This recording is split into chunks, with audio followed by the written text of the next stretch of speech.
దేశంలో ప్రముఖ దినపత్రిక ది ఎకనామిక్ టైమ్స్ అందించే అవార్డు ఈసారి ముఖ్యమంత్రి చంద్రబాబును వరించింది. దేశంలో ప్రముఖ దినపత్రిక ది ఎకనామిక్ టైమ్స్ అందించే అవార్డు ఈసారి ముఖ్యమంత్రి నారా చంద్రబాబుని వరించింది. ఆంధ్రప్రదేశ్లో వ్యాపార అనుకూల విధానాల అమలు, పారిశ్రామిక సంస్కరణలు, రాష్ట్రానికి పెద్ద ఎత్తున పెట్టుబడులు ఆకర్షిస్తున్నందుకు గాను business reformer of the year award ఇస్తున్నట్లు ఎకనామిక్ టైమ్స్ ప్రకటించింది. మార్చిలో నిర్వహించనున్న ప్రత్యేక కార్యక్రమంలో కేంద్ర ఆర్థిక మంత్రి నిర్మలా సీతారామన్ చేతుల మీదుగా ఈ అవార్డును ముఖ్యమంత్రి చంద్రబాబుకు ప్రదానం చేయనున్నారు.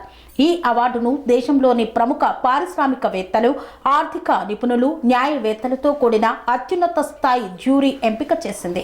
ఈసారి జ్యూరీలో Bharti group chairman Sunil Bharti Mittal, JSW group chairman Sajjan Jindal, Kotak Mahindra bank వ్యవస్థాపకులు ఉదయ్ కోటక్, నారాయణ హెల్త్ వ్యవస్థాపకులు డాక్టర్ దేవిశెట్టి, సీనియర్ న్యాయవాది Abhishek Manu Singhvi, Tata trust chairman Noel Tata వంటి ప్రముఖులు సభ్యులుగా ఉన్నారు.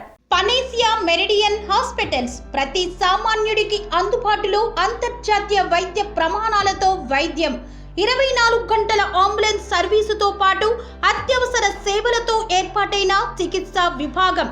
మా దగ్గర గుండె సంబంధిత, మూత్రపిండ, కాలేయ, కంటి జబ్బులకు, మోకాళ్ల శస్త్ర చికిత్సతో పాటు కోవిడ్-19, బ్లాక్ ఫంగస్ వంటి వైరస్లకు, అన్ని రకాల ఆరోగ్య సమస్యలకు నమ్మకమైన అత్యాధునిక వైద్య చికిత్సను అందిస్తున్న హాస్పిటల్ పనేసియా మెరిడియన్ హాస్పిటల్స్.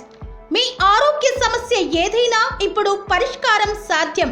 సంపూర్ణ ఆరోగ్యం కోసం సంప్రదించండి Panacea Meridian hospitals, opposite Bheeramguda Kaman, RC Puram, Sangareddy district, pin code 502032. సంప్రదించాల్సిన ఫోన్ నెంబర్ 0845524177 మరియు 7893757770.